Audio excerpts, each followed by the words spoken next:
Well, hello everybody, and welcome to this week's edition of Metaworld News. This program features our highlights for the week ending 27th of October of the year 2019.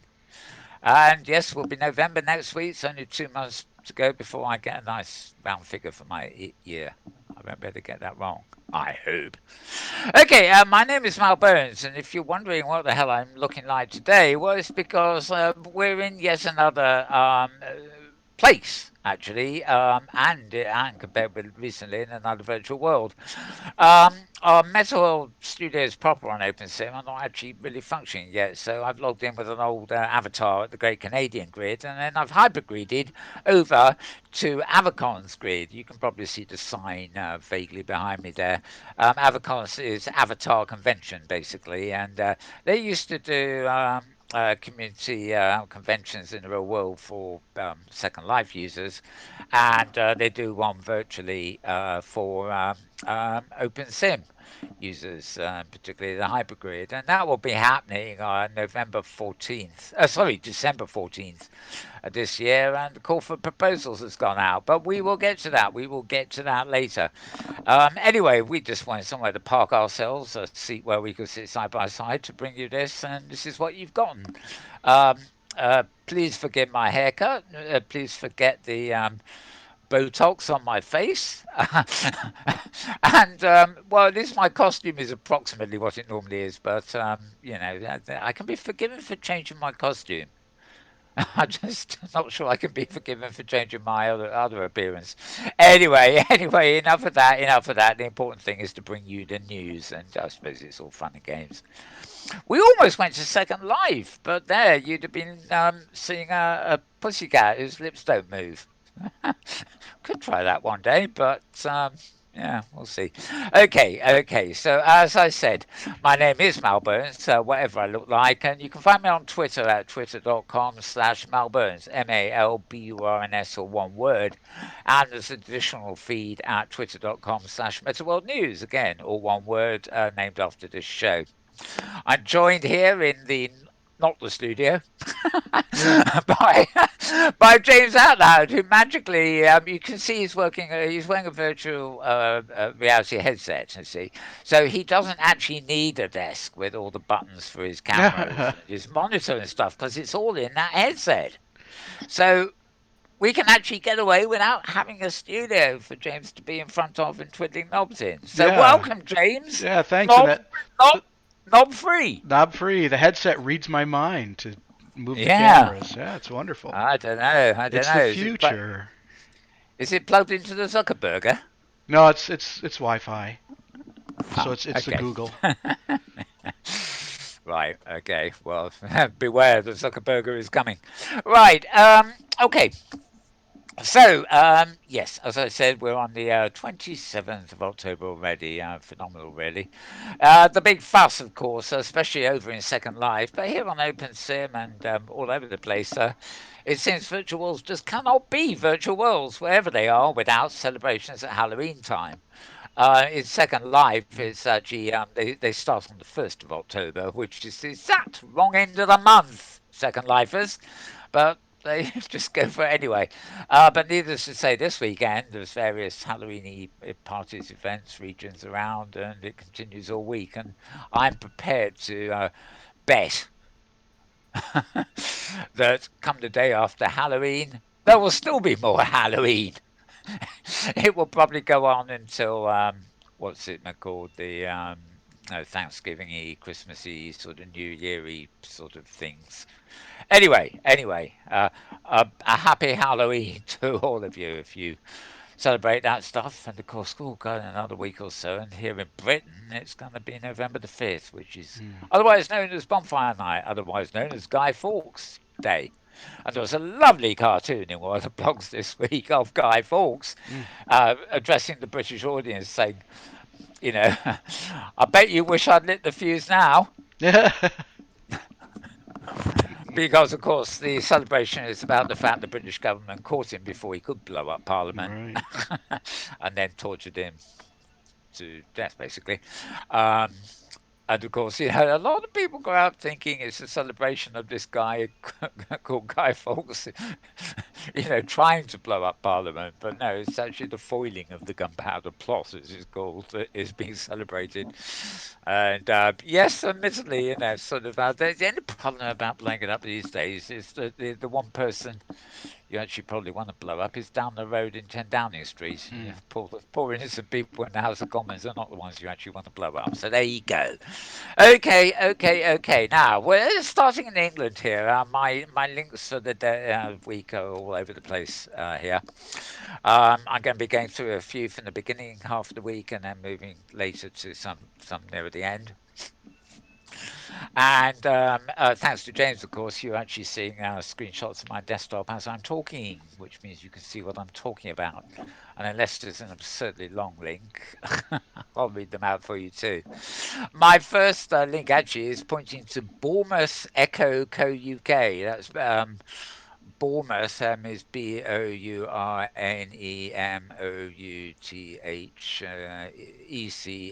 for Echo, all one word, Co UK. And yeah, it's a bit of odd news, really. It's simply that a virtual reality centre is opening up there and they're offering our schools a chance to try a new learning experience, which to you and I is what they call virtual reality.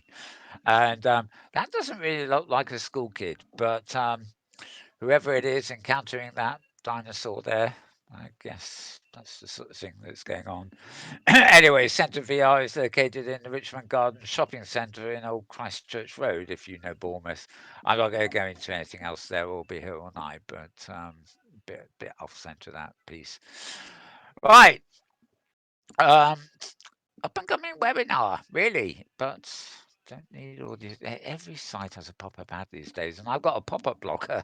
Go figure.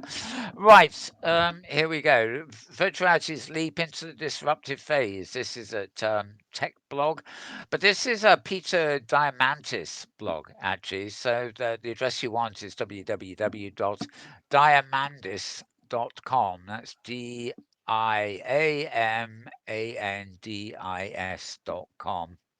And he writes about a whole load of other things. He doesn't particularly write about VR, but he has on this occasion, and he's talking about it leaping into a disruptive phase, or he says the disruptive phase. Um, Opinion, full of a bit of facts and figures there, as you can probably see. As we go down, he's got a brief history of VR. Disruptive phase, he talks about surges in VR investment, and then the future of VR with immersive and immersive education, multiple worlds and multiple economies, and yeah, and then just a normal thing. Join him too. He has a main community site called Abundance. Uh, oh God, what is it called? It's not called again. It might be Abundance Digital. Or Abundance 360. Yeah, that's the community. Um, anyway, if you want to read that, as I said, go to diamandis.com and check that out. And if you can't remember it, just go to twitter.com/malbones and check that feed, and you'll find it about 4 or 5 days ago, roughly speaking. All right, put that one away, move on again. This site is digitalbodies.net. Digital bodies, two words in the title there, but it's all one word if you're going on the web. And it's .net. So digital bodies, all one word, .net. Sandbox VR raises millions from A-list celebrities, but can it succeed? Um, this Sandbox VR is a major launch. This is out of the home VR. In other words, it's the sort of thing where they create VR entertainment centers, and there's a lot of these around already in bigger cities and stuff. Um, but well, I don't know. If Sandbox VR and others have their way, we could end up with a holodeck in every neighborhood. Yes, well, yeah, I'd like to see the what the pickup curve or whatever they call it for that. Anyway, they're looking at funding and stuff like that, and a whole article about the way it's set up. And they have been in the press quite a lot of this week because although this article doesn't focus on the fact, this is actually somehow they've got a lot of big celebrities actually financing this out their own pockets. I'm not quite sure what the film music connections are. But there are a lot of celebrities around now who've got too much money. They don't know what to do with it, so they do tend to invest in startups that capture their imagination. And I think this is probably a case of that. Okay, so that's at digitalbodies.net. Moving on. More pop-ups. This is going to be a habit. Right, Berkeley. This will be University of California, Berkeley. They're planning to adopt a virtual reality tool for soft skills training, or as it says in the headline, challenging interpersonal moments. It's already sounding like an episode of Suits, really, isn't it? Challenging interpersonal moments, do it. Uh, could include a lot of things. Some of them rather risque, come to think of it. But anyway, I don't think that's the idea. Um, they're well, they got a brief, they got the insight, they've whatever. There's not much to say about this. Although if you live in California and or in fact you're on a leadership training program at the University of California, it well you may be subjected to it anyway. It might not even be a choice. So um, more examples of institutions taking up the thing. Now we got a blank white screen. Do you know why that is? I don't. My mouse doesn't work. I suspect I because don't know it's why. hypergrip. Well, I'll tell you. I've got a little cheat here. It's called a sign, right? It's hypergrip business. Yes, you see, Okay. the white screen of hypergrip business. And finally, it has reloaded, but of course, we now got a banner at the top, which is just big and cumbersome, taking up the whole width of the white screen. Okay, OpenSync conferences presenters. Now, I mentioned that we're talking to you here from Avacon's grid at the moment. Now, Avacon are the organisers, as I say, of Second Life community conventions in the real world and virtual world conventions, various things like that too. James here actually is involved with them these days. Once a year, we have the OpenSync Community Conference, of which I'm on possibly on a steering committee more than anything else. Um, and this year's conference has been set. It's happening at yeah, December 14th and 15th. That's the Saturday and Sunday in December near the, well, it's probably barely 10 days before the holiday weekend or holiday day, whatever. Um, and their conference has already sent the call for presenters out. So, as you can see, Maria Koloff just reports on it here. They're seeking presenters. The conference isn't actually on the Avacon grid here. The conference has its own grid, which is called the OSCC grid. But Avacon are the actual organisers, and that's where we're talking to you from today. There's a little picture there of Maria speaking at the 2014 OpenSync conference. God, even though her picture is out of date. Right. Uh, Proposals page, everything else. Here we are. You can follow if you want to follow them at twitter.com, it's OpenSimCC. So that's OpenSimCC. And I do know that this year there have been quite a lot of posts coming up on that Twitter thing, directing you to videos and things of sessions that years gone by.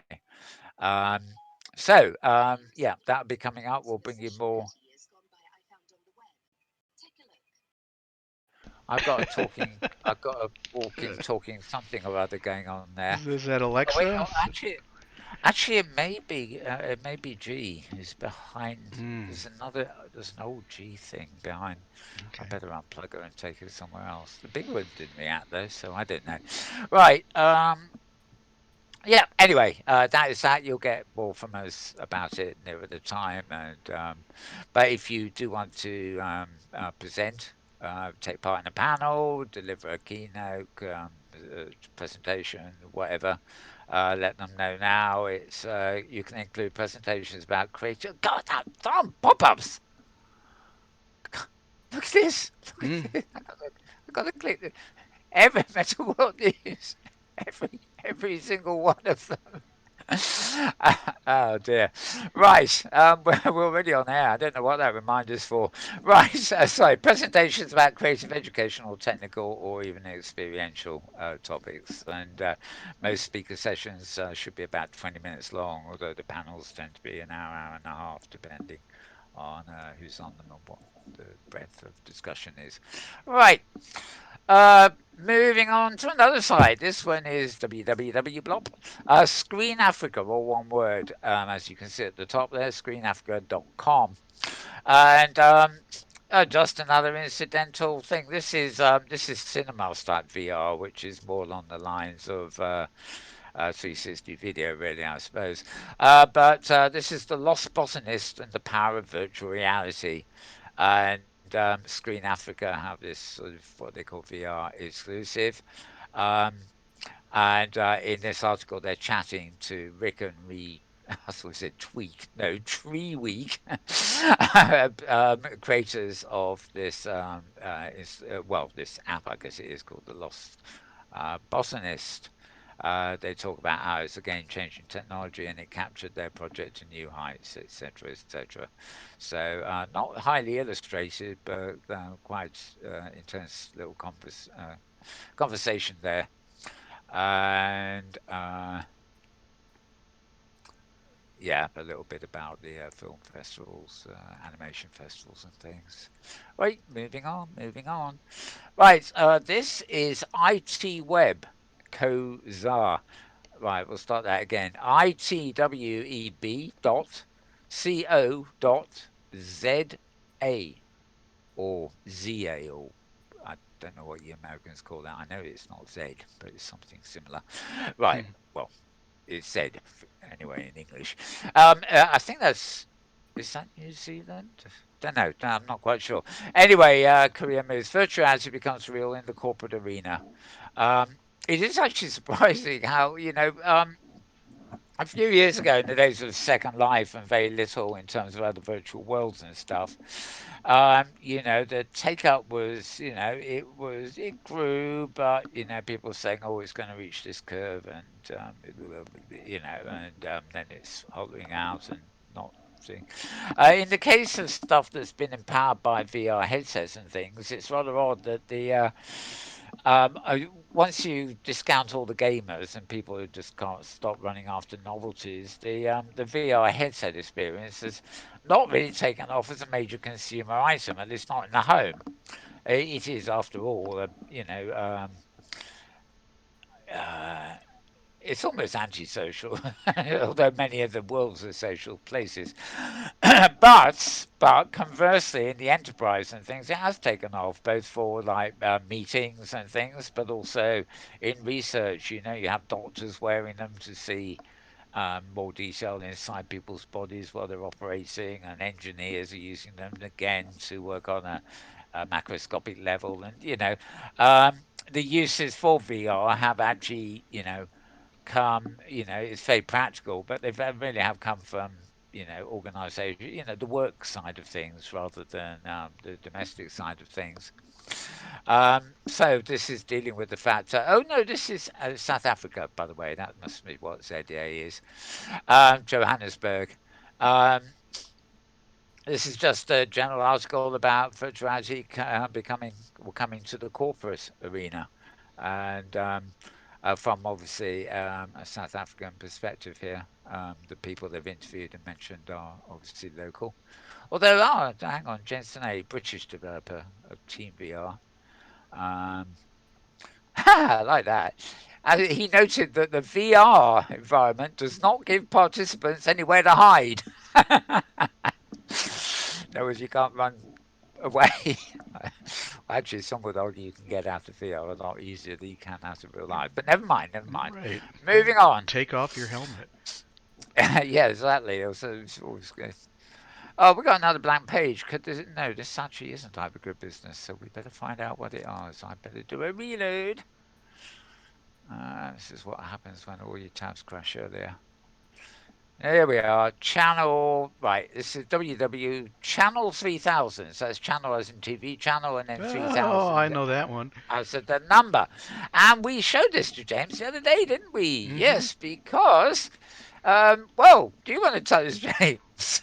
It's close to home. Uh, Madison, Wisconsin. right, right. I live in Madison, Wisconsin, near the university. Yeah.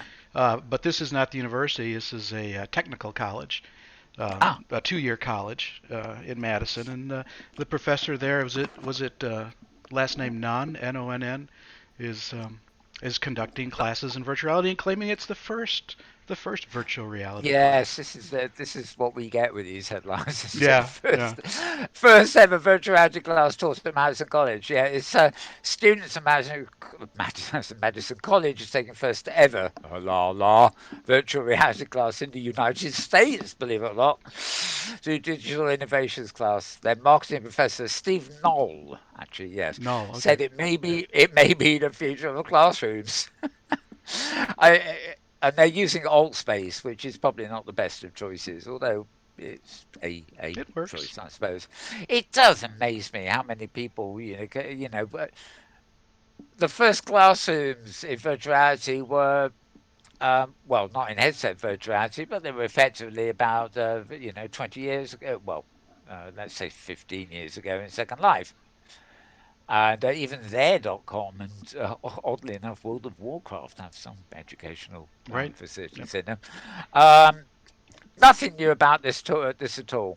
It's certainly not the first virtual reality class in the United States or anywhere else. I should think. Maybe it's the first one in Wisconsin or Madison. I don't Or know, the but first one in VR headsets. I mean that's yes, what's new. yes, yeah. That's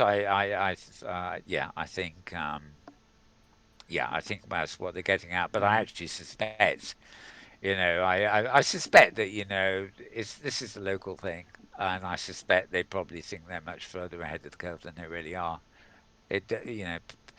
People that do these things aren't always actually in touch with other people that have done it before. They Right, just right. get the idea and they think, oh, well, we're the first at this, when in fact they're not. But anyway, yeah, all good to see, VR in general sense being employed in more and more educational things. Yep. Right, moving on. And oh, I recognise that name, Microsoft. Microsoft's latest VR experiment is a literal walk in the park. You can walk to work inside the virtual world. I think they're serious. I really are. Although, as far as I can see, you still got to wear a headset.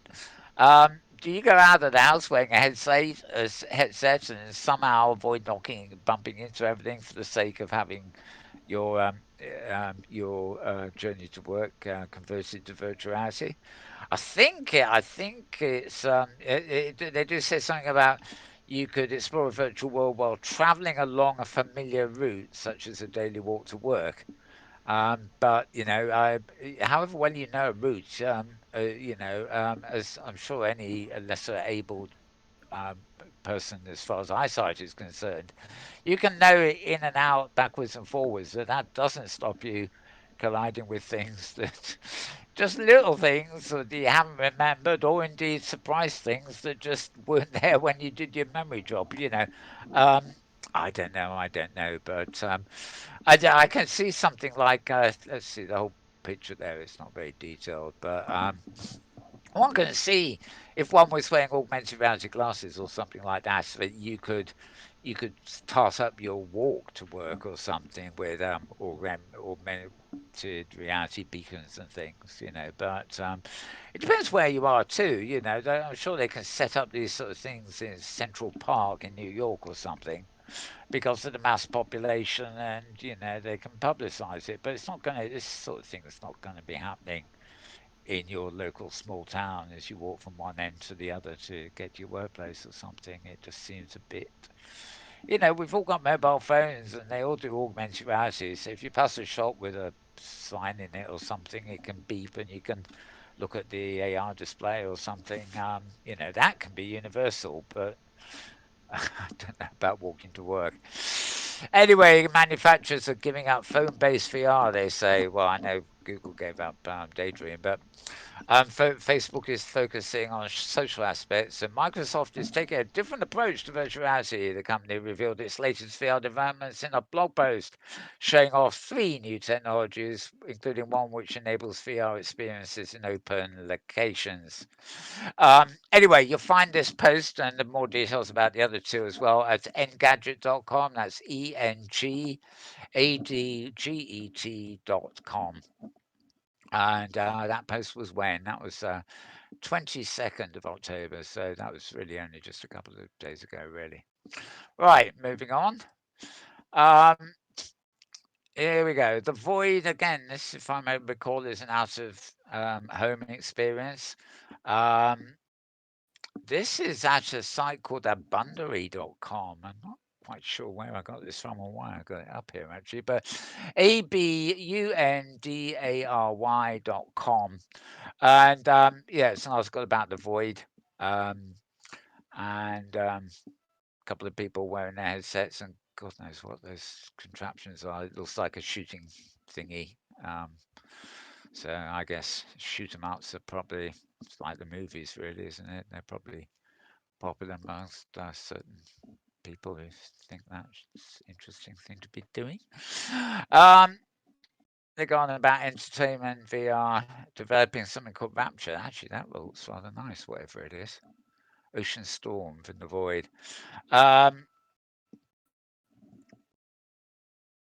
okay, they're looking at different Void experiences, mentioning Leap Motion for hand tracking, also using Oculus's. Um, Bang& Olufsen sound with their headphones. Mike's Spirited Gaming. Well, you get the idea, basically. Um, just a little article there. So, abundary.com, that little write up from Chris Morris there. And I've now got to the point where we are up to 4 days ago. So I'm going to move into new posts from 3 days ago. And these are ones I now have to actually load. So I'm going to do them one by one here. High-tech solution to becoming more emphatic in less than an hour. I saw this. I didn't realize it was anything to do with virtuality when I first saw it because I saw a thumbnail of that picture and I thought it was actually real people. It just goes to show. I think that's from. Well, the company involved here is something called Murison, Mursion. It's a company that's using VR and AI to help train humans how to have challenging conversations at work and doing so in 15 minutes, less than 15 minutes. And the author, Lydia Dishman, says she was skeptical, as one might be, I suppose. It's more about soft skills in the workplace, etc., etc. Um, I couldn't. Well, the article really doesn't go really into enough depth for me to actually figure out how they use virtual reality and, more importantly, AI, not AR, AI.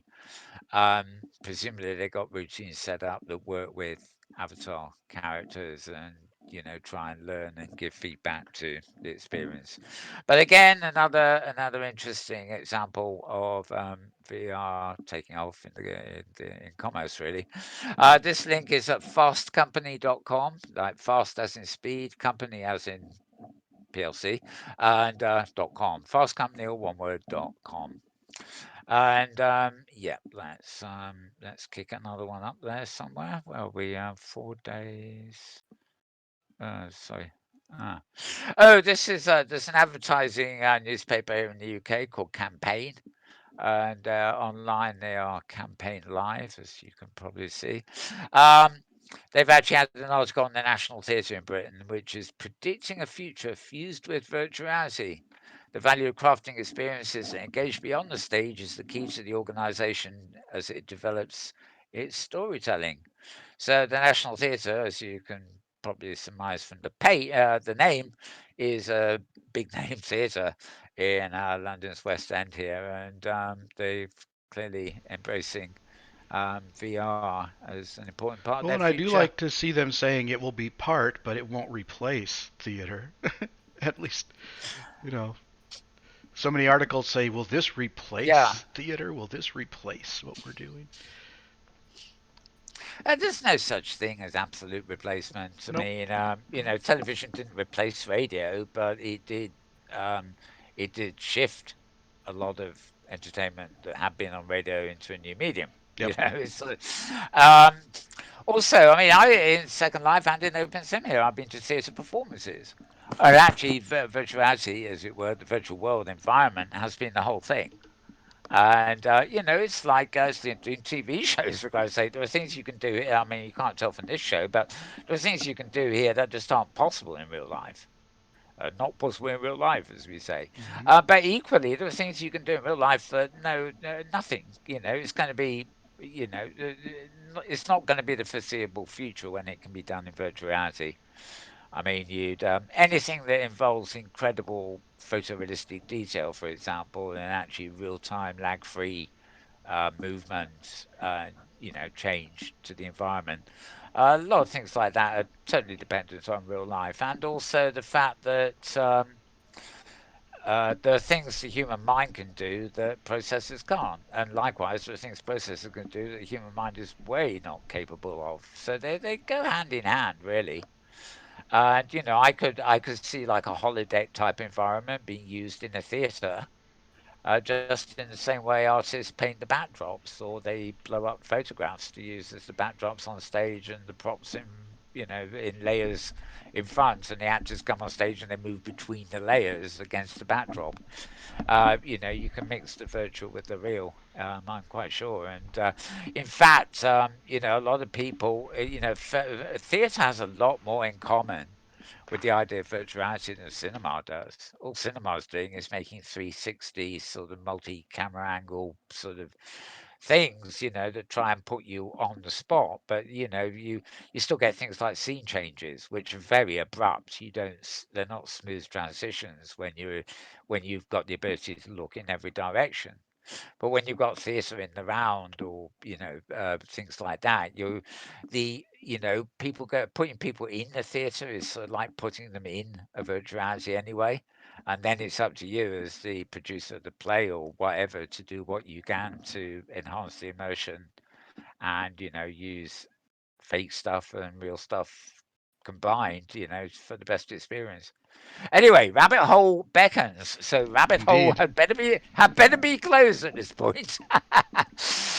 Anyway, this article is actually quite in depth about what the National Theatre are doing and the idea in general. So you want campaign live? That's campaign that you can. Can we get it at the top there? No, we can't really.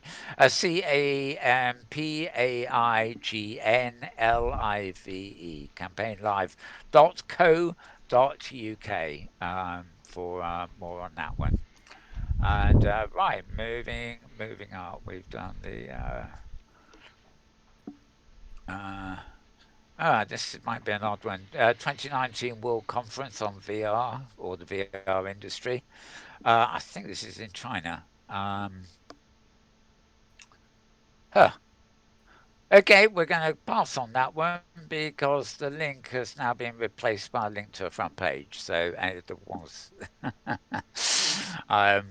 Going to pass on that one. Back to 3 days ago now, where we're closing in. Los Angeles is testing. Is this another link to the Fast Company? I'm not. Oh, okay. Well, something has gone very weird here. The title of the link here says Los Angeles is testing plastic asphalt that makes it possible to recycle roads, and it leads to the Fast Company article we've already been talking about. So go figure. Right, here we go. This is US 17, the number dot campaign archive.com for your voice. Virtuality Day 2019.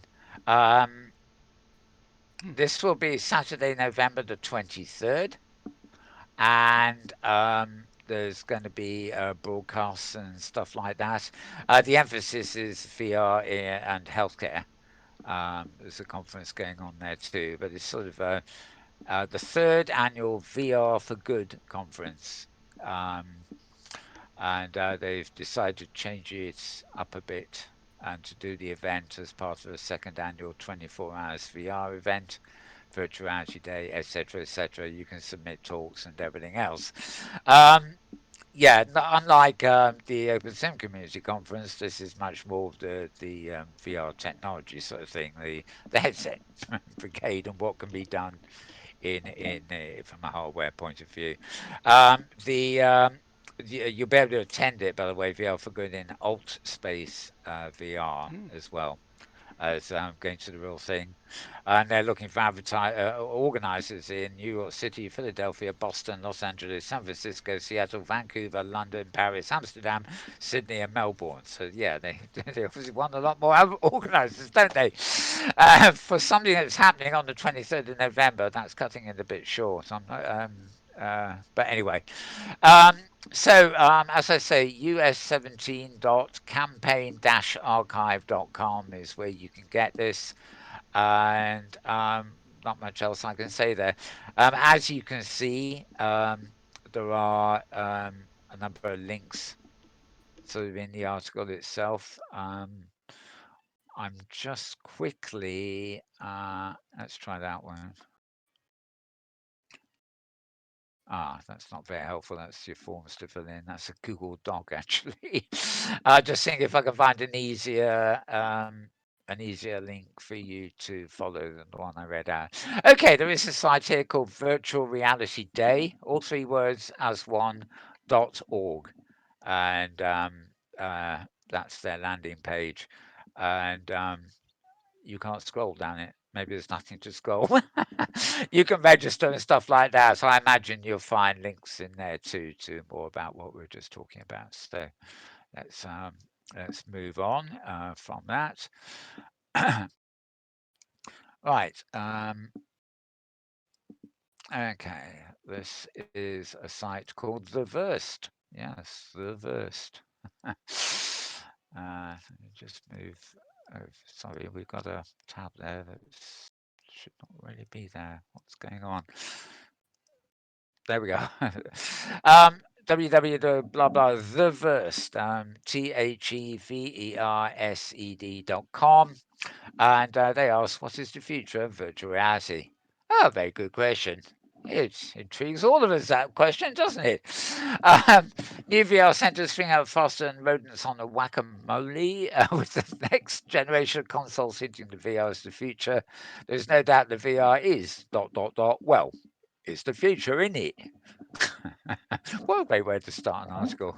Anyway, look at the different sides of it: movement, sensory experiences, body suits, spinal tap, virtual chambers. A quick little roundup for the probably for the audience of the Verst. The Verst is described as the stories go further, is what they say about their site. Um, okay, moving along. Oh God. Right. Now, this is getting interesting. With the rumor mill and everything else, a patent has suggested Apple may have solved a major issue with augmented reality glasses. I don't think that video is. Oh, yeah, we got a bit of. No, that's about the Apple Watch. Um, what is interesting here, there is another one somewhere around here that actually has a mock up.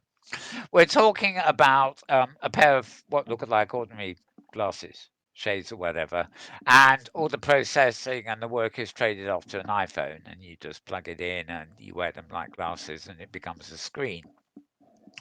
But what I didn't know when we actually saw the patent for the actual design is a secondary patent because this is obviously going to be a little way off before it's available publicly, but they've actually developed a system where you will be able to change the lenses from fully transparent to fully opaque and points in between.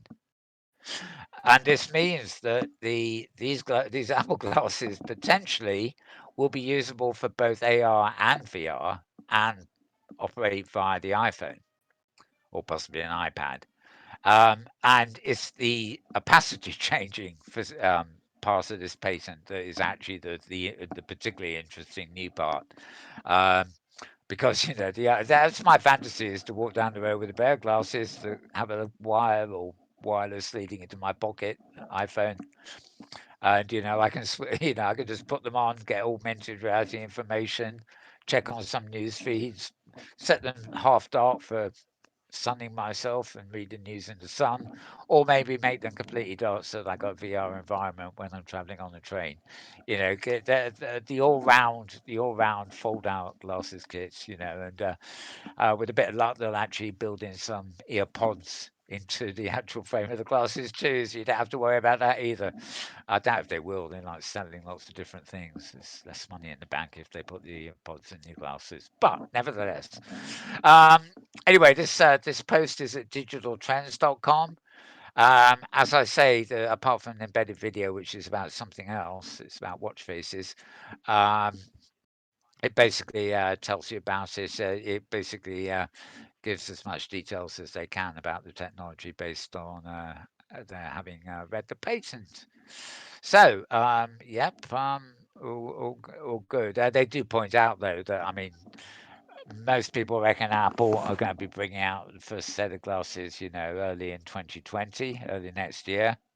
But they will be strictly AR. This technology for altering the opacity was a bit further down the line. The patent is one thing, but the manufacturing of it and the costs involved in the individual components, those could be, they it, whatever happens, they won't be as cheap as the ordinary AR glasses.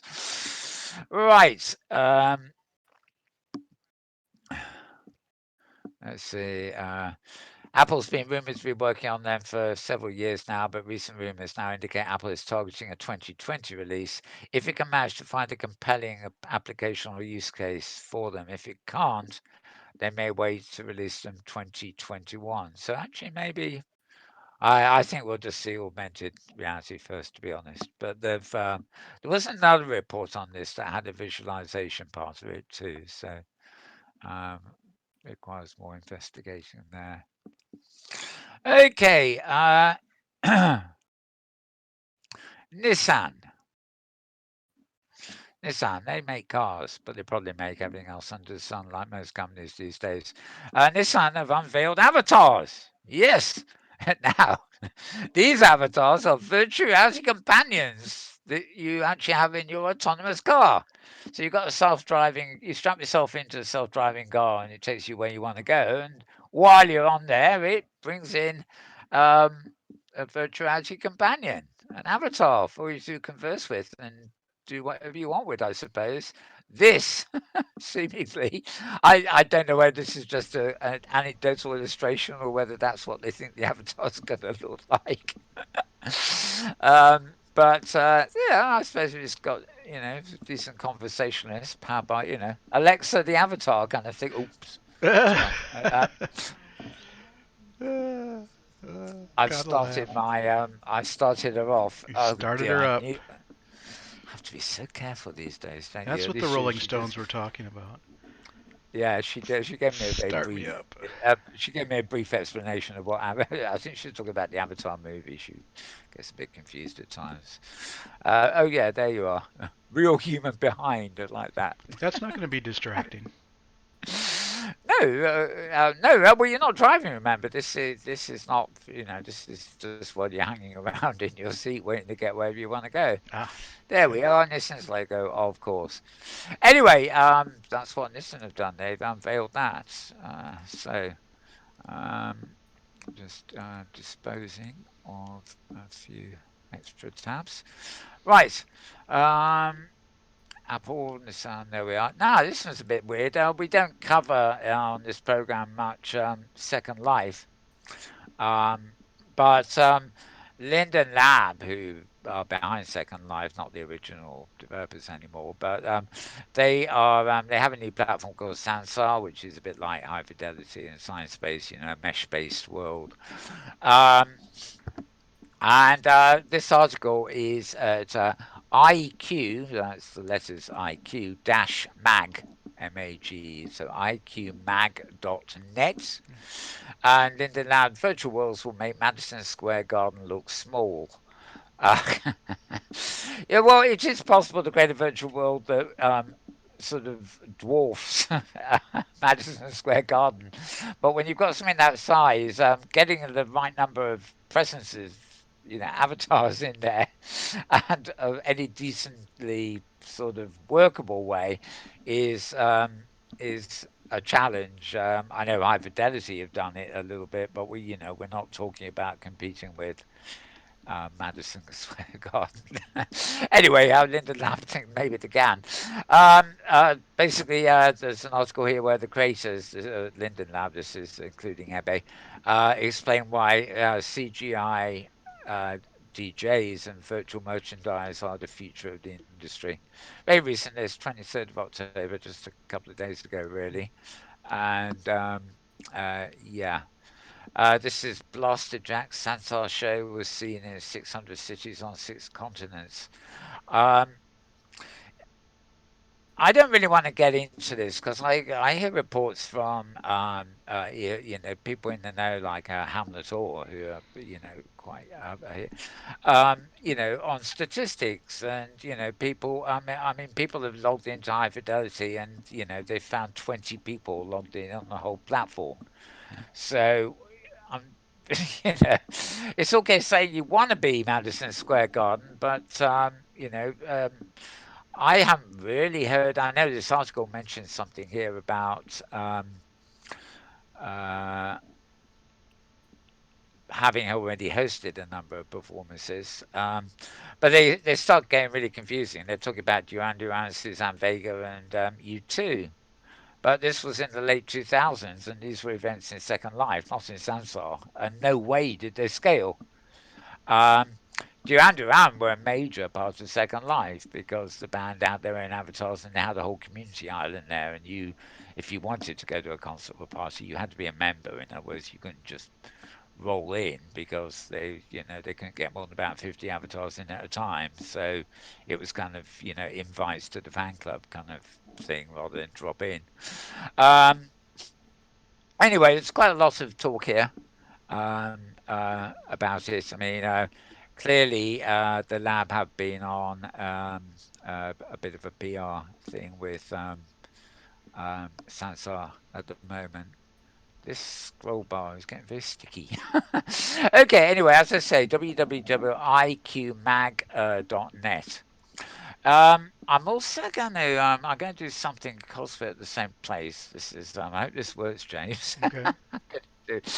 Right, over in Slack here on the other side of my screen, I have a column of things that are of interest, and one of the what I'm going to do is I'm going to move our broadcast frame right over to the other side here, and there's a video here, in fact, of Ebbe Altberg at uh, ZDNet. Oh, oh, hang on. I need to send it over there. I can do it here. Oh dear, me and my things. This is 14 minutes. I'm not going to show it all, but it's on YouTube.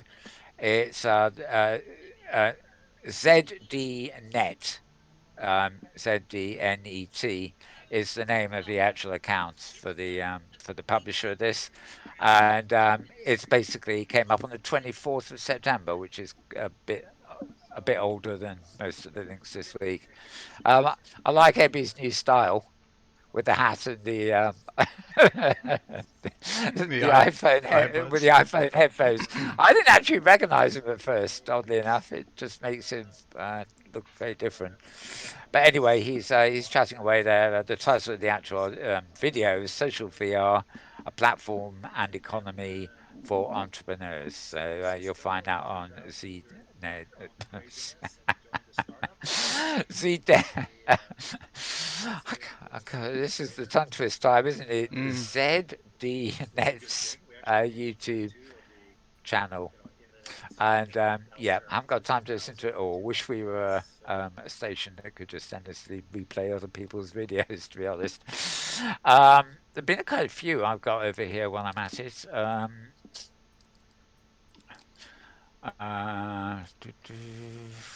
oh, there we are. Right. This is meant to. Ah, sorry. Okay. Which one is this? This is just 4 minutes. Building words in virtual reality metaverse style. Oh yeah, this is well, it's quite a visual. They've managed to actually film within the 3D environment, like the headset. So they're actually showing building techniques that you can do while you're actually in the headset. This is a YouTube channel belonging to Anarchy Arcade. ANARCHYARCADE. Great name. And yes, it is quite a good name. And you know, a lot of these channels on YouTube only come up with interesting movies now and again, but they that fit our brief, as it were. But this was one of them. Also, we had let's see. Um, oh yeah, here it comes. This is from Upload VR. The YouTube account is Upload VR. And they're now doing a VR recap every week. I guess there would be, I think there'll be a new one due. Yeah, I think there'll be a new one due shortly because this was actually the one from last weekend. But it's simply called VR Recap is the name of the program. It's listed here as Daydream Dead, new pro headset, and various headlines about what's going in the VR world. So if you want a quick video resume of all the latest stuff in VR, the hardware type, really. Good place to go there. And also, Upload VR have another one called the VR Download, which is another weekly that's up to episode 3 now. So you'll find that at the Upload VR site as well. VR Recap and the VR Download, they are called. Right, moving on back to the more staticky things, in other words, still. Voices of VR.com. Now, why can't this. God. Pop ups. Right, sorry. I'm going to kill all those. They're all running at once, which explains the racket you were here beginning to hear at least. Right, this is also audio, but it's not auto playing. Uh, 493 of Voices of VR's podcast. Voicesofvr.com is where to go. Although you can subscribe to the podcast in Wins and all sorts of other podcast aggregators. This one was: is virtual reality the most powerful surveillance technology or the last bastion of privacy? Very interesting sort of question, actually. This one's worthy of Franny's sessions, Mm. I think, Mm. actually. Um, Obviously, VR is sort of fairly cutting edge compared to websites and just smart apps and data collection on your phone and everything else, location tracking. It can be done as easily in VR as not. The only difference being is if you go to an event in VR, you're going to a location, which is usually on some kind of network of servers, which firstly is not actually the web, so it's harder to track things like IP addresses connected to servers, and it's hard to visualize without being in a world exactly what's going on. When you, I mean, arguably you can't read an email unless you're reading the email, but you can extract data from it. That's a much more difficult task to do in a complexity of information in a 3D world. But obviously, as time progresses, then the surveillance machinery of the world today and the world tomorrow is going to increasingly intrude. But there is this other thing that has always been the case, and I always liked about Second Life is not only if it does it stop you having to pollute the planet with airline fuel and travel around, and pollute the planet basically. You can be in your own place and be there. Um, but also, it does allow for privacy. I mean, obviously, a phone call, if it's not being tapped, is private. But you can have a meeting with several people in avatar form. You can also some avatars you will know who they are, but their avatar name and appearance they will disguise their identity in case anybody who you don't want to know wanders in, kind of thing. So virtual worlds have also offered a degree of privacy, although I must say that privacy is really only in the context of the lack of it in the real world as it stands at the moment. So it's a very interesting issue, and you've voices of VR. Um, uh, Go straight into it. The website here has a bit of a summary. Privacy facilitates authentic free speech, which would be true, I suppose. Oh, they got a clip from one of the Black Mirror things, which went into that. Weakening the Fourth Amendment by sharing private data, creating unified super profiles. The intimate data we'll share with VR. VR's biometric data is not personally identifiable. Brackets, yes. What I was Mm-hmm. just saying, Mm-hmm. really. Mm-hmm. And VR companies are not being very proactive about privacy. And Oculus's independence from Facebook is actually fading. Now, I don't actually have well, the metaverse is the last bastion of privacy. Open questions to VR companies for regulators and conclusions. So you've got a little roundup there, whether you listen to the audio or not. So, voicesofvr.com. Um, there were some figures. I think they might even have been released today because it was this morning I was reading them. Since 2007, right? Obviously, Facebook makes money on advertising and invasion of privacy and data collection, basically everything they can possibly steal off you. Um, and Actually, the Zuckerberg bloke was at Washington earlier in the week, and I think it was somebody in Congress or something yelled at him and said, "Look, this is not a joke," because apparently he was acting like it was all very amusing what they were asking him. Um, but Facebook have lost 27% of their users since the end of 2017, I believe it is. That is a lot to be losing in the space of 2 years. And I'm not going to comment. I'm not going to comment.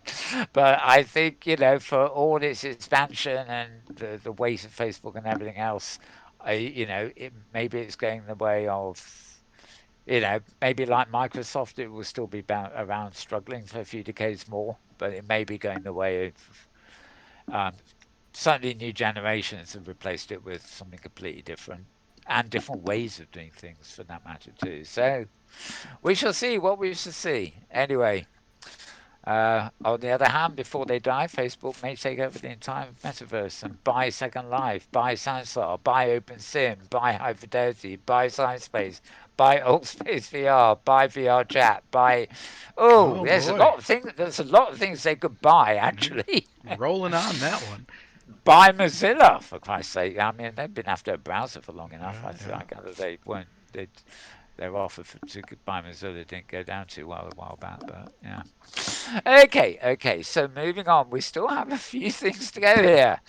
Um, we're actually on one day ago now, so you can tell we're getting there. Moving on to the Japan Times company, Japan. So it's Japan Times, which is in English, dot co dot jp for Japan. So japantimes dot co dot jp. And this is, as I say, it's one day ago, so I'm sure you can find the article. Um, Journalists attend a press tour by Time Ride, a company offering virtual reality tours through a still divided Berlin.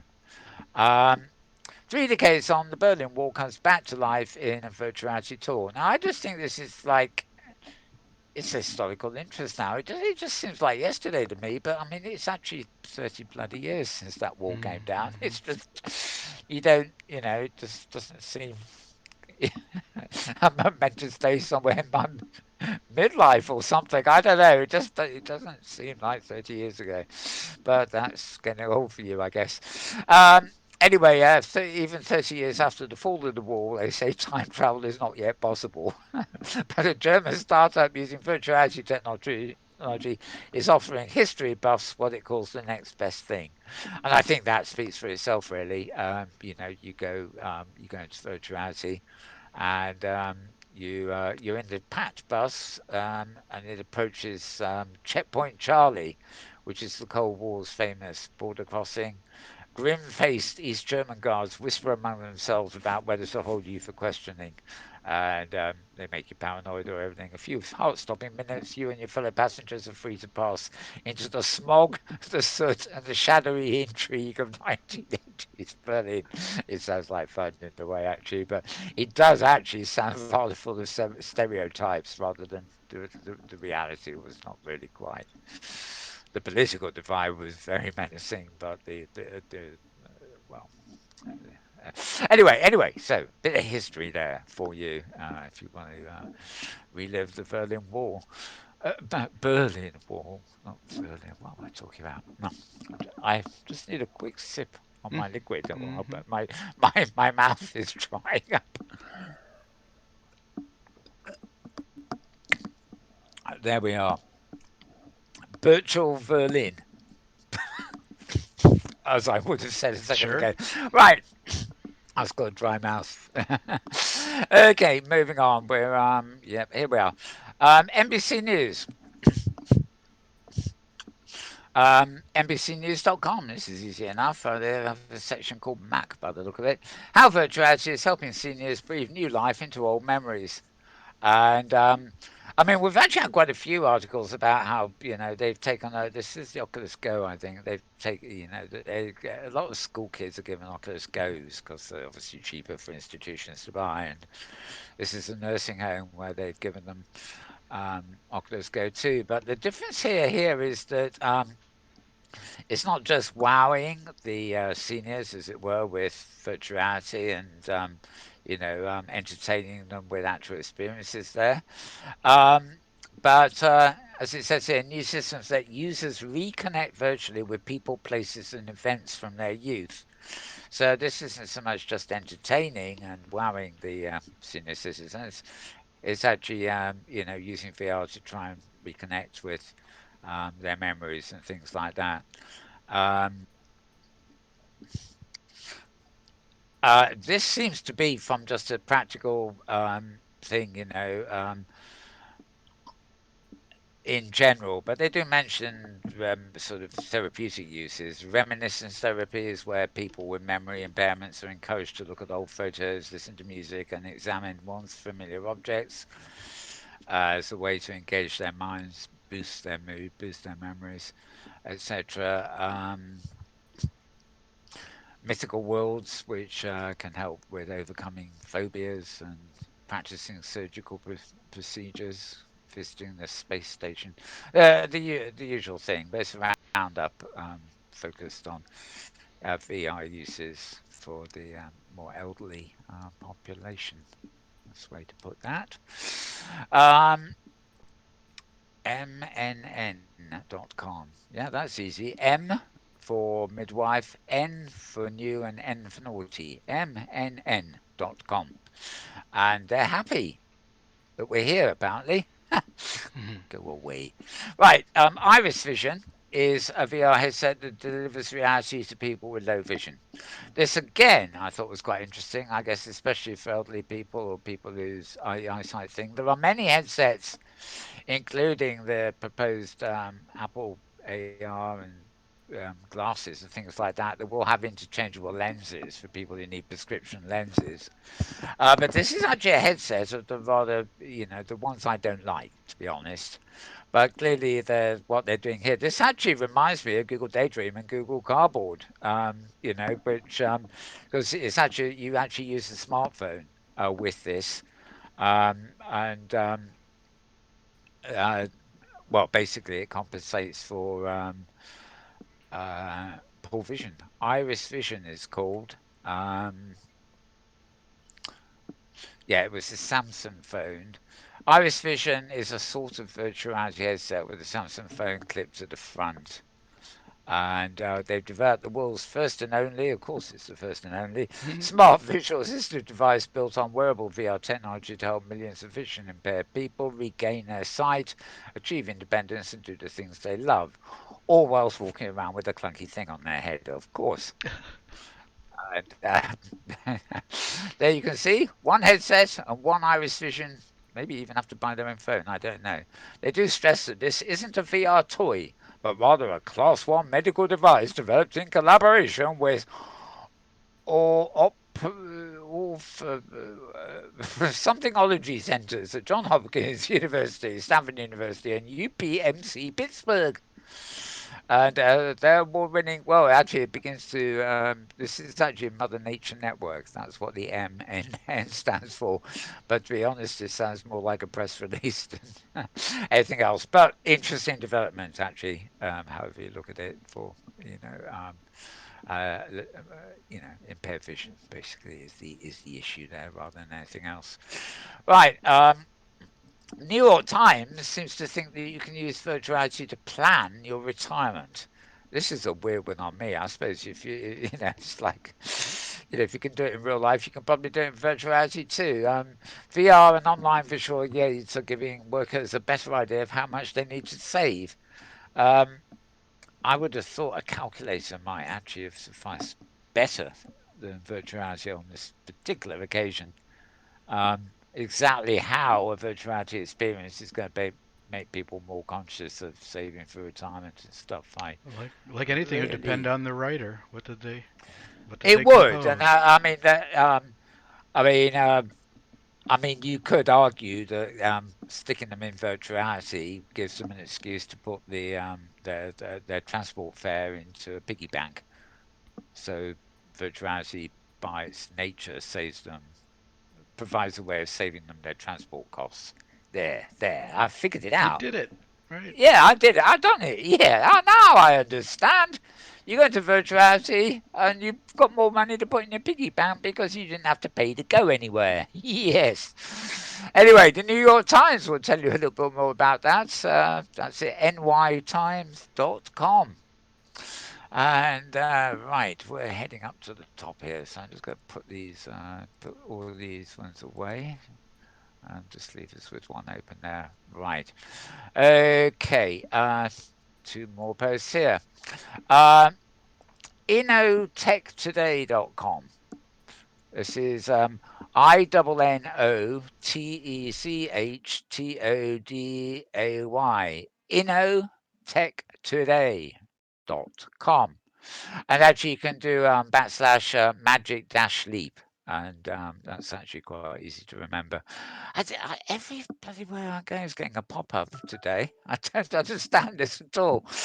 Right. They have an article on making Magic Leap, which, of course, is that rather expensive. You see there on the screen, the Magic Leap contraption. This is a 3D combination augmented reality thing. It costs $2,300, so this is way ahead of in terms of accessibility. It's far more costly than even the clunky headsets. Um, but this is actually a conversation where they're actually talking about Magic Leap with one of the veteran people from Industrial Light and Magic, John Gitter. If Industrial Light and Magic, of course, are a company begun, I think it was the end of the 70s, early 80s by George Lucas using money that he'd earned from the original Star Wars. They, in fact, were the company behind a lot of the effects for the subsequent Star Warses. Today they're a very big company, and they're not really connected with Lucasfilm anymore. They're just very big. But anyway, John Gaeta, as he's called, is talking about what dreams may come with uh, well, Magic Leap Creator Edition. Anyway, if you're into Magic Leap, if you're lucky enough to have one or full one, then you might find that conversation of interest. And final one here on the Malbones feed, at least. Um, this is the one, right? It's the news we had already. This is just another take on Apple having patented a headset which has clear lenses which can turn opaque. And they seem to have got a hold of photochromatic lenses, this illustration. Whether that is filed as part of the patent or whether they've just come up with a visualization of their own, I'm not quite sure. But it gives you, I like this because I just looked at that picture and thought, I'd buy them, I'd wear them. And the fact that they have interchangeable lenses, plus they can actually be adjusted from transparent to opaque, I mean, that just made my day. Unfortunately, by the time I can actually buy them, I'll probably be dead. But what the hell? Or I'll have uploaded myself and I won't need any interface toys. Anyway, you'll find this additional article at virtualrealitytimes.com. You see it at the top there. VR Times is what it's known as, but the website is actually virtualrealitytimes.com. So that's about it for there. I'm just going to quickly change my recall column, as it were, here to the Metaworld News Twitter feed, right? And we do have a few things this week, which is rather more than I thought. So let's get them loaded. Um, right, the first one, actually, this was a retweet, because I sent this one, as you obviously realise, to the other account too. This is Hypergrid Business um, mentioning the conference call for presenters. Hypergridbusiness.com is what you want for that one. Also, Hypergrid Business, yet again. Um, Tag Marketplace. Tag is an OpenSim grid, as opposed to a tag or, well, you have a grid called Kitely, for example, and Kitely have a marketplace. Well, there's also a grid called Tag, and they have a marketplace too. And Maria reports that the Tag marketplace is gaining fast on the Kitely marketplace, which is actually really their only competition, other than in-world shops and things. But the idea of these marketplaces is that you can, if you buy something from them, they will actually deliver to you in the virtual world, and they will deliver to your inventory on whatever grid you're on, as opposed to you're having to go to a particular grid to go to a shop to buy something, and then maybe finding you can't even export it in your inventory. So these marketplaces are very popular. In a way, they're modelled on Second Life's marketplace, which is of course a huge thing, which is actually the only reason it's so huge is that they had a small one of their own, Linden Labs, and they bought up two independent, competitors who just knew how to do it properly. But it's a major part of the microeconomy there now, and the same with Kitely and presumably with Tags Marketplace here. So find out more about that at hypergridbusiness.com. And as usual, Maria has coughed up a graph to compare Kitely and Tagrid. Kitely is the big blue ones, and the red one shows the growth of Tag compared to Kitely, where Kitely is leveling out more or less, growing a little bit. Tag is jumping up there, and if well, May, August, October, by January they should have caught up by the look of it, but nothing ever works out that way. They talk about hypergrid deliveries and everything else like that. And they talk to Ilan there from Kitely, of course. And another, well, this one's a pie chart. Yep, yeah, she loves her charts, does Maria? um, right, okay, stick with that. Um, right. Science Space. We were there shortly before this show. Actually, we almost go do a thing from there, and then we had a little bit of problem setting our cameras. So we moved here over to Africa at the last minute. Um, Halloween celebrations in Science Space, like every other world. They've got stuff going on there, trick or treat, decorating your home. Their daily schedule event, so we've passed that. But oh no, no, we're not. This is next week, isn't it? Saturday, 26th of October is next. Hang on, where am I? No, 27th. Yeah, sorry. Right, today they've got Skull and Bones, Out of This World, On the Boardwalk, Indie Gamers tomorrow, Halloween Elephant in the Room quiz, Spirals Fractal Art and the Ambient Lounge, Guitarella with James Olmos live. That's tomorrow, Monday. Tuesday, World Halloween Music with Galen and K Park's band live at the Catacombs. Wednesday, Halloween morning buzz with Mimi. Spirals Fractal Art again. Thursday, 31st. What? Which is Halloween? The 31st. I'm going Yeah. to stop reading these because, yeah, that's what I thought. Yeah, well, there's obviously a lot going on the 31st, but then we're going to the 1st of November too. So, I mean, come on. Halloween's over. I told you earlier. They start at the beginning of October and they continue till after Halloween until they've exhausted the idea. Hmm. And then they take 1 week's rest before starting all over again for next year. Oh dear, cynical me, eh? Right, and yeah, the final thing here is oh, this was interesting. You may or may not know about this, James. We had a meeting about OCC a couple of days ago, and I gave the Discord link to Joyce about hubs at mozilla.com. And this link I've got hubs.mozilla.com, and then I'm going to give you the whole thing here if you've got a pen handy, or you can look on my on the news feed. W5XXZXX, and the W is lowercase, 5 is a number, and all the ZXX is capitals, slash Avacon. And this, nobody is here. Yes, I got this before actually.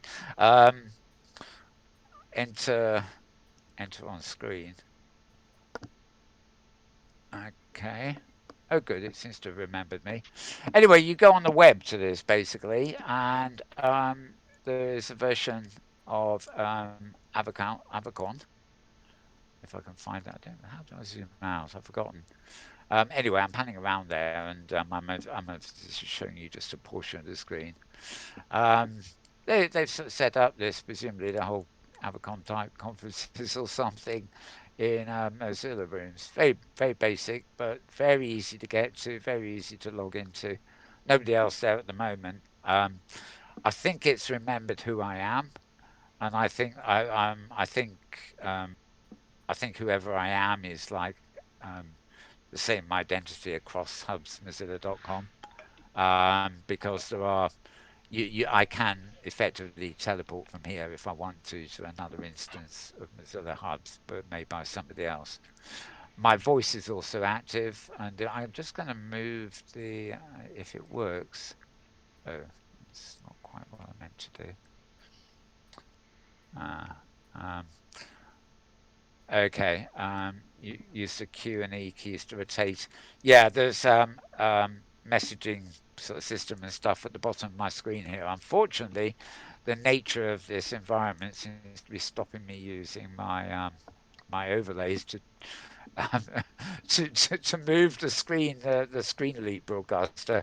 So I can't move that at the moment while I'm on this site. But anyway, I thought you'd like to see that. There's also, as I say, there's a slightly below where you can. Oh no, I don't think. Yeah, there we are. Well, you can only sort of see it. Wherever you click your mouse, you get this sort of thing, which you can either use to hop to that point, or I think it's also used for resing things. If you're somewhere, you can as we call it. And if you want to say come here, if I come here, for example, and wanted to have a meeting here, it immediately offers me web links and things that I can share on my networks with other people. And in the blink of an eyelid, they can literally teleport to this website, and it loads very fast, and they're there in the virtual space with me. So anyway, we mentioned Avacon earlier. We got the Avacon sign behind us because we borrowed their OpenSim region for this show, and there's a special little treat at the end there. I'm showing you Avacon's venue, what there is of it so far, at least in Mozilla hubs. And the link to that, to jump straight there, is on MetaWorld News' stream at Twitter. So, that's it all. That's it all, really. That's everything. That's Okay. everything. Yes, finally done it, and no crashes, no nothing. James, your thoughts on that mass of usual whatever's. Good grief! Look at the time. Yeah. Yeah, it's been going on. We are here in Britain. We put well, actually, the whole world put their clocks back an hour yesterday, except in America, which was waiting all week for some reason. But so that confused everything. So I know we actually, well, we were a bit late starting, so we didn't start at 6. But it's nearly 2. Actually, if I say it's 2 hours, we've got to include the time we did hopping between Hyperdesk, side space, and here. But never mind. Yeah, quite a show. So anyway, your thoughts. Your thoughts. There were quite a few things there. Yeah, yeah. I guess I don't have much to offer. The frustrations this morning of choosing a virtual world to film were pretty considerable. It Yeah. so I don't know. Maybe Maybe maybe we we should practice filming in hubs. well, I was just thinking the same thing. I wonder if it should be um I think it should be. Let me. I was having a problem with our screen leap overlay here. Oh, there we are. No, I could actually. Yeah, you can get a pretty good There's the marker thing I was mentioning. You got to see at the bottom. Hmm. Yeah, you can get a pretty good camera view. It's not. I haven't quite figured how to zoom in and out here. I'm holding this. Oh, it's got a video there. Oh yeah, and it's working. Oh, very That's good. Windows mixed reality recording. Oh, and Ah, there's the Steam house. Lovely. I don't know what that video is that they're showing, but it's it's like maybe it's a promo for Mozilla itself. Or in their Steam house, they're going to log in with the web browser and go into the same hub. Mm. Oh, someone Common Goldeneye has joined the hub. Common Goldeneye has left. Okay, well, bye bye, Common Goldeneye. My voice is on in there I apparently. was going to So. jump in. I was going to jump in with my Oculus, but I've already got a Ah, headset on yeah. for recording audio, Ah. so couldn't do that. Yeah, yeah, and I think actually, as far as the show is concerned, we've shown enough. I mean, people can obviously go there and jump in Yeah, if yeah. they want. Actually, this is a great way to go out. We've got a screen on there that is just moving of its own accord. Avacon and hubs. Yeah, it's funny. Krista Lopez, the woman who invented the hypergrid, and oh, God, hang on, did I miss? Oh God, I just missed two of today's links actually. Um, let's go to them anyway. Hypergrid business again. OpenSea grid statistics for October are just up. There they are, which they love doing. So you'll find that at hypergridbusiness.com, and also at hypergridbusiness have actually something that passed me by, to be honest, oddly enough. But the hypergrid has just turned 11 years old um, today. Hypergrid turned 11 years old today. And it just gives you a little bit of history, a little picture of Krista, of course, and whatever. And the thing that reminded me of that, oddly enough, was that Krista, there was some conference midweek that was actually held in Mozilla Hubs. And I know that Krista here, you can see her little picture there, she actually did the closing keynote. Oh, there, now let's have a proper look at her there. Oops. Oh, I think I moved the frame. Yeah, there we are. She actually gave the closing keynotes, and unfortunately, that particular Hubs thing, it was partly in Hubs, and yeah, I don't know. You had to log in via a Discord channel, and I don't know. I had the Discord channel, I had the link to the Hubs, and nothing worked for me. I just couldn't get in. I was getting page crashing and all sorts of things. Unlike the Avacon one there, where I just managed to just, you know, hop in quickly with no problem at all. Anyway, yes. So, thank you, Krista, the lady herself, Krista Lopez, who 11 years ago today launched the hypergrid. I guess it's a bit older if you count the time she spent working on it. Okay. So, I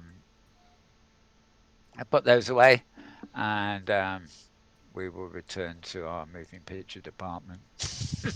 For a better word.